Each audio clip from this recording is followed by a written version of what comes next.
Over on the other side of the tool, again, we've got the flat arm here, and we have a standard blade that's only beveled on one edge, which is kind of typical of a lot of these multi-tools. This one is 50% serrated, 50% normal. I wish it was a full normal. I'm not that big on serrated edges, but it's there, it is what it is, and I'm sure I'll be using that blade. It has a wicked sharp point on it. Probably can't see that, but yeah, the point is ridiculously sharp. I'll probably, when I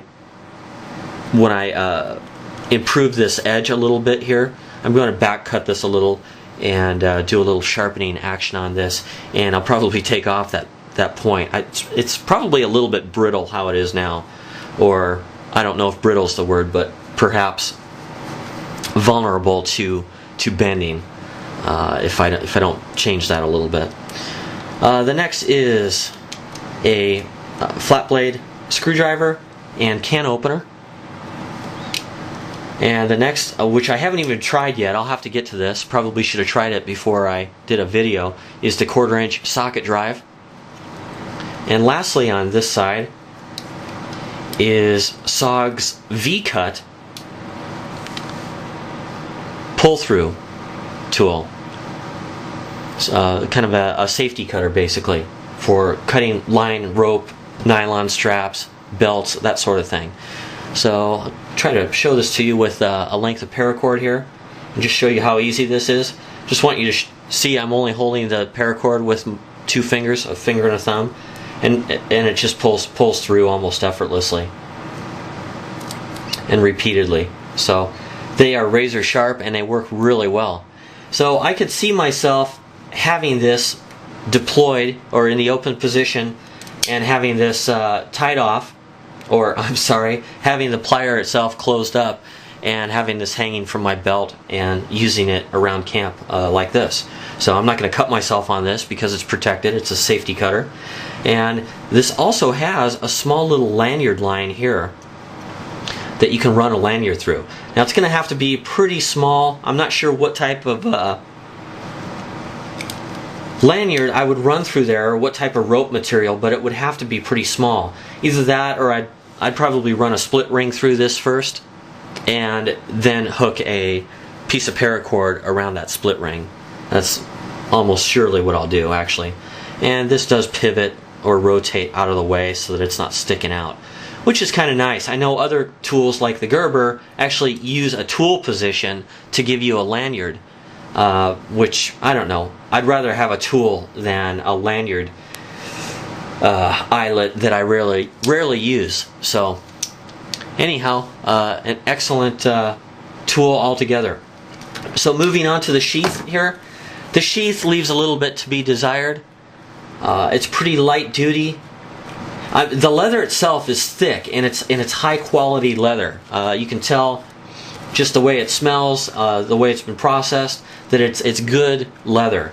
But what they did is they took one piece of leather and folded it around with a series of cuts, and then just riveted it together. Used rivets here and here to fasten everything together. So yeah, it probably saved a lot of manufacturing time and cutting and fitting, but I would really prefer a stitched case that fits the tool better. This direction, the tool isn't too loose. It fits pretty well.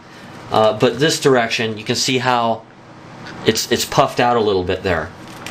Maybe if I show it from this direction, you can kind of see how the fit is. You know, these are nitpicky things. It's no big deal. Also, as far as the nitpicking goes, you can see that there's a lot of extra space above the tool itself when it's snap closed, and so this kind of bounces around in here. So yeah, a little bit nitpicky. Again, you can see the amount of overlap here in the snap. Now I'm sure that the reason that they did that is because, you know, leather shrinks in different climates and whatnot, and so they probably wanted to make sure that you had enough to always close it. Now the snap itself is very secure. It's a great snap. I love how that works and feels. Very nice there. overall, not bad. I don't know how much this was. I understand that my brother picked it up at Lowe's because he said that the price there was very good. So I haven't checked the price, but I guess he did his shopping. Now the mechanism itself, the plier mechanism itself, you can see that it actually uses gears, and that these gears actually interlock with each other when the tool is used. So I guess from a critical standpoint, if I was going to really critique this, if you drop this tool onto these gears and bent them over, that could potentially prevent the tool from opening. So they're pretty thick gauge. I mean, I can't budge them with my hand, but if you drop this off of a ladder onto concrete and it hit these gears, I could see that it might be able to bend those over. So just a word of caution, if you are looking at this tool, keep that in mind, that there's a possible inherent weakness there, if you can call it that. Just trying to cover all the bases here from a survival tool type of standpoint.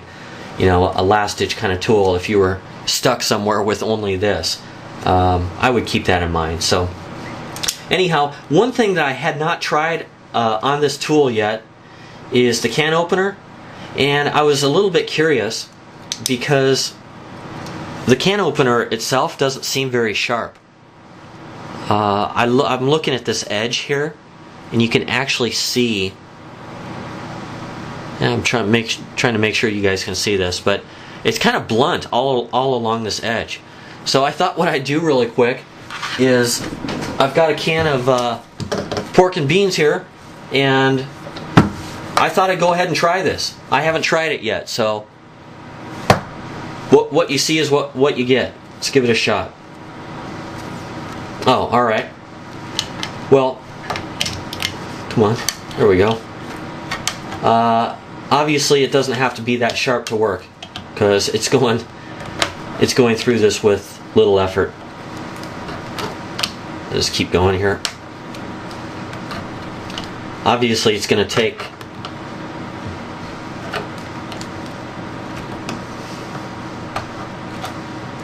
a couple dozen cuts to get all the way through the lid, but well, anyhow, I think I've demonstrated that it works a lot better than I anticipated that it would.